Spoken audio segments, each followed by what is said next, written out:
Oke, Pak RW. Siap. Ini lagi seru-serunya nih. Tempat sampah TPS lagi penuh semua. Pengelolaan sampah di RW 15 ini gimana? Pada dasarnya sih nggak ada masalah, lancar-lancar aja perlu di 15 sendiri. Karena kalau bicara bak sampah, ya kan pada dasarnya juga udah terkondisikan dari tahun-tahun lalu. Terus gerobak sampah gimana? Gerobak sampah yang ngambil dari warga sendiri apa? Nah, luar? kalau gerobak sampah kan seperti saya bilang tadi, kita ini wilayah cuma punya dua yang rutinitas ya. Cuman kan kembali yaitu T. Ya WRW kembali ada beberapa gerobak sampah itu yang memang dari luar dia ngambil juga ke wilayah. Oh, dari luar ke wilayah masuk ke dalam? Iya. Yang sifatnya sampah gitu. Tinggal masalah mailing lah, Pak. Ya, gimana Pak Lemba? Iya, memang untuk TPS ya, nggak ada masalah. Ya. Hanya saja untuk mobilisasi pengambilan sampah itu bukan orang dalam sebenarnya. Jadi orang dari lingkungan lain yang mengambil sampah, ngangkut sampah yang dibawa ke TPS. Bayarnya ngeteng. Iya, jadi ada yang 5.000, ada yang 6.000, tergantung lah kubikasi sampahnya. Nah, tapi kalau saya barangkali punya satu rencana begini, ini juga kan sebenarnya ada hembusan akan dibuat bank sampah di semua RW gitu kan. Kebetulan kita punya fasilitas nih mumpuni sebenarnya. Hanya saja untuk menggerakkan itu kita perlu formula, perlu kiat-kiat bagaimana. Jangan sampai kemudian ketika kita sudah berjalan mentok tuh dengan aturan main atau cara-cara yang tidak lazim gitu kan. Contoh kemarin ketika saya coba bicara dengan Pak Nanang, ada berapa jenis plastik yang bisa dikumpulkan dan bisa jadi cuan lah untuk income teman-teman gitu kan, atau lingkungan. Nah, ternyata bermacam-macam plastik itu. Saya pikir botol aqua itu sama gitu kan, ternyata beda gitu, ada kelas-kelasnya. Sehingga jangan sampai kemudian ketika ini kita laksanakan jadi hancur, nilai jadi jatuh gitu kan. Caranya gini nih, saya punya rencana itu karena dekat dengan TPS, jadi kita pengepul plastik itu untuk pencucian juga dekat dengan PHB kan gitu. Jadi lebih mudah. Hanya saja untuk pencacahan itu ragu saya. Khawatir belum kita pahami apa jenis plastiknya. Ketika plastik yang bagus bercampur dengan yang rusak jatuh harganya kan gitu. Nah, kalau bank sampah nih, bank sampah di warga ada nggak lokasi Begini, Pak. lahan warga yang ada bisa dipakai dulu untuk kecil-kecil aja? Saya perkenalkan ini kan sebenarnya sekretaris saya ini ketua bank sampah di tingkat RW. Bang Tanju, sini. Selaku ketua di bank sampah RW. Ya. Kegiatan itu kan sebenarnya pada waktu itu berlangsung. Kita melakukan itu di RW. Dan kemarin juga saya udah berwacana kalau tadi Pak Rektor bicara itu, artinya pada dasarnya kita untuk skala besar sebenarnya kita udah bicarakan sama teman-teman terkait lokasi yang permanen gitu buat tanpa harus merusak lingkungan. Makanya ada satu titik yang memang kita siapkan, benar nggak Pak Raja? Siap ya. Buat bank sampah di 15, artinya di wilayah Pura di ujung. Tuh, kita membuat di situ. Di situ ada yang milah, ada yang jaga juga karena untuk khusus itu tuh. Ya kan? Nah, wacana itu udah bergulir. Ya kan? Sampai bagaimana sih supaya penarikan dari wilayah RT itu berjalan dengan baik, ya kan? Kita udah siapkan juga orang-orangnya gitu. Makanya tadinya kita mengacu ke skala di RW yang di kantor RW, ini kan nggak mungkin, kan begitu. Makanya kita alokasikan lahan. Nah, kita udah siapkan di titik itu, gitu loh. Nah, gini. Jadi, Pak. ya Pak RW, udah bagus tuh. Jadi kalau sudah ada pegiatnya, jadi walaupun kecil nih, skala kecil dimulai bisa dimulai dulu gitu kan. Nanti setelah berjalan memang sampah itu kalau ngomong penghasilan nggak kelihatan, kalau kecil nggak kelihatan, tapi nanti kalau udah gede pasti jadi rebutan, pasti jadi rebutan, itu udah pasti. Nah, tapi yang bagus itu memang ada nih inisiasi dari warga yang kira-kira ini dimulai. Terkait tadi saya tanyakan untuk pengambilan sampah gimana, Pak? RT harus tahu. Ya. Ini RT harus tahu nih.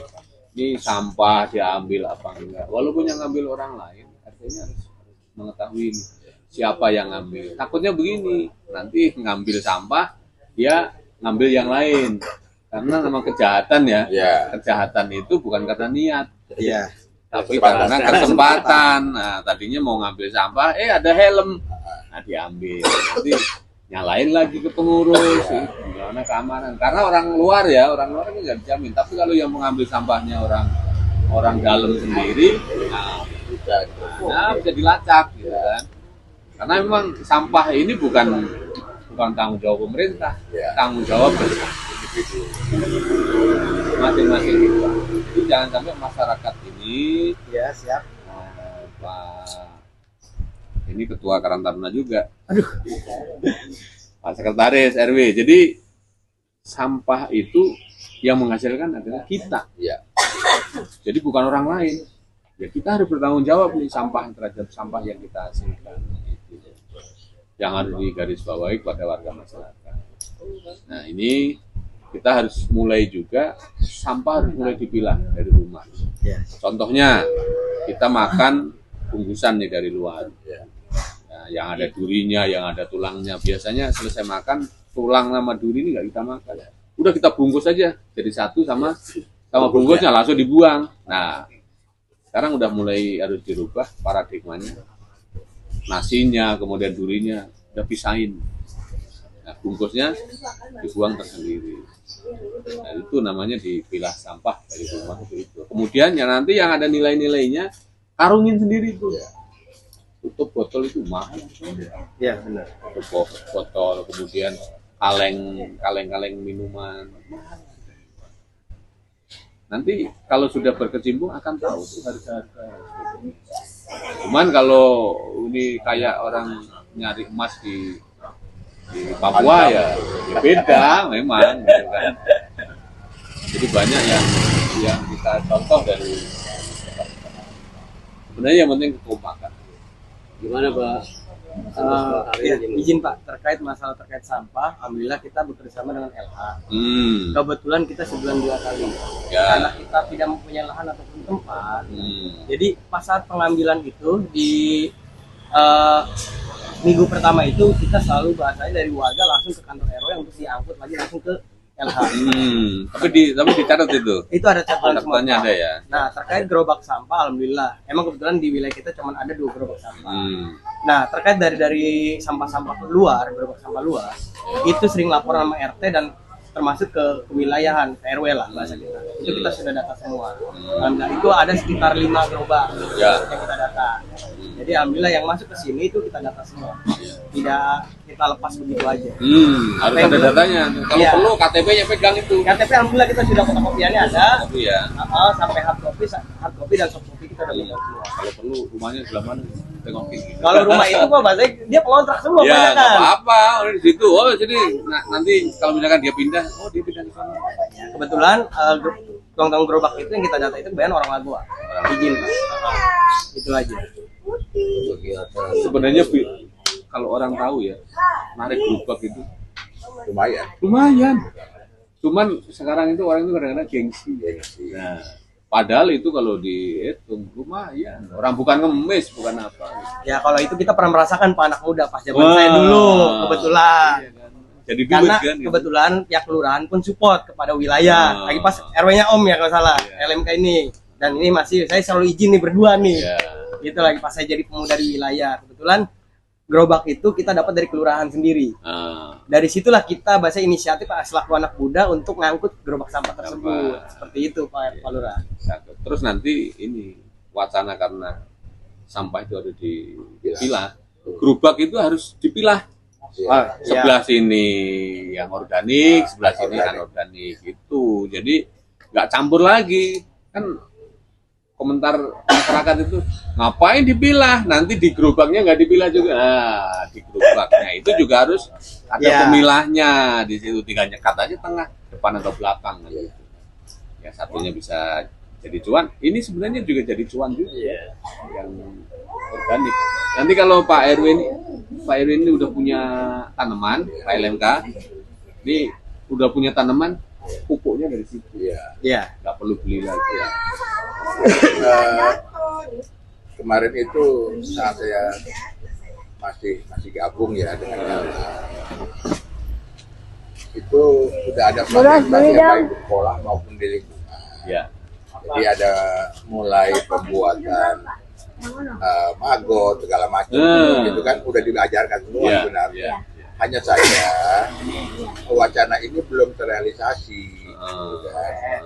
Kita masih melihat siapa sih nanti pelakunya nanti. Itu belum sampai ke sana. Jadi pelakunya nih yang kita butuhkan itu. Karena itu kan harus orang-orang yang benar-benar eksis lah, gitu kan. Tidak hanya paruh waktu dan juga gitu ya.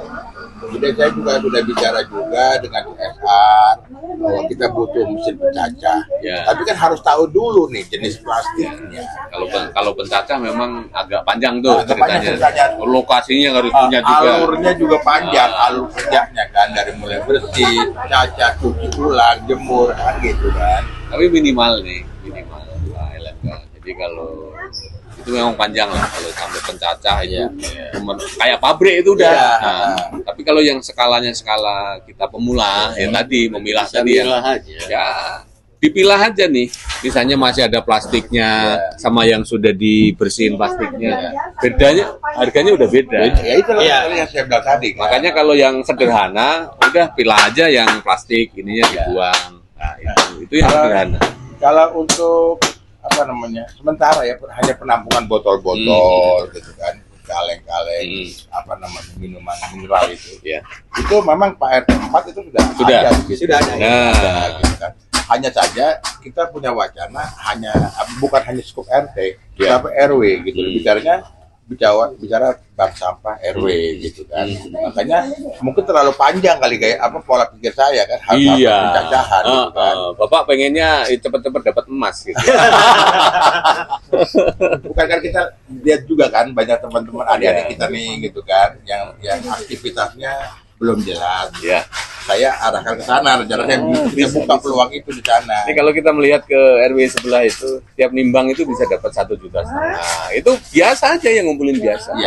Artinya kan ada income kan, ada income yang didapat dari situ. Gitu. Nah ini rencana saya malah terlalu jauh barangkali. Jadi kalau itu sudah berjalan, sudah paham benar. Nah cacah itu kan ada hasil nih, yang bekerja itu kita bayarin teman-teman atau adik-adik yang bekerja ya dari situ. Gitu loh. Itu rencana saya. Ya ibaratnya kalau saya sih Pak LMK, Pak RW, Pak Sekretaris, yalah kita filosofi orang hidup aja dari bayi merangkak gitu kan, jalan kan nggak mungkin langsung lari gitu kan. Ya kadang-kadang memang kita itu kata melihat sono udah jadi itu yang udah jadi itu kalau kita tanya dia pasti proses gitu aja. Untuk mencapai itu ada proses tentunya gitu kan. Dan perjuangannya juga nggak sedikit banget. Intinya begini Pak. Ya bohong sih kalau wilayah juga nggak berbicara berkaitan masalah sampah. Bagaimana kita menangani persoalan sampah di wilayah. Sampai ada istilahnya bank sampah percontohan tingkat RT atau wilayah itu kan cuman kembali lagi itu kan proses intinya poin tapi udah dimulai kok. Tadi RT berapa? RT 4. RT 4. Kita tunjuk RT 4. Udah lama. Nggak apa-apa. Nanti kalau bahasa-bahasa kita tengokin lah. Kalau bahasa-bahasa yang pemilihan magut segala macam, kita sebenarnya udah berjalan. Terus hasilnya pun sebenarnya yang tadi Pak LMK udah berjalan di tahun-tahun lalu. Gitu. Minyak segala macam juga. Kalau mijil kan memang Ya. Kita harus keliling itu. Keliling. Kan Ya. ini biasanya dawis itu. Iya. Kerjanya dawis. Bekerja kan. sama dengan Dan dawis. itu juga ada nilainya. Iya. Semua itu ada nilai, Iya. tinggal kembali yang saya ada bilang. Ada Ya lingkungan petugas. pasti akan memperhatikan sampai ini Bisa, bagaimana ke depannya kan begitu. Nanti formulanya mungkin Iya. Pak RW bisa melibatkan pengurus. Kan pengurus banyak nih di wilayah. Melalui Pak RT-nya kan kader taruhlah dawis nih, satu RT minimal itu 3 orang minimal. Kemudian kader Jumante, kader Posyandu diajak ke situ, diajak. Ya kita bersama-sama lah bertanggung jawab karena mata dan telinga kita yang paling bawah kader dawis. Jangan dikira ini dawis itu wah tahu segalanya itu. Pokoknya jos lah dawis.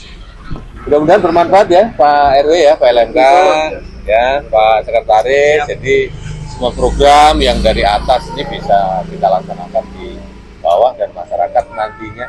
Ya memang ini semuanya perlu dilatih dan dipaksa juga. Kalau nggak dipaksa nggak jalan. Dipaksanya ya bukan dipaksa dipecut, bukan, tapi dipaksa. Ya ini harus disediain bergerak. Ini ya bergerak. Gampang kok, orang itu cuman sedia ember cat, orang ngecat minta aja, diminta udah nggak dipakai diminta. Nggak mahal. Oke. Audio Jungle.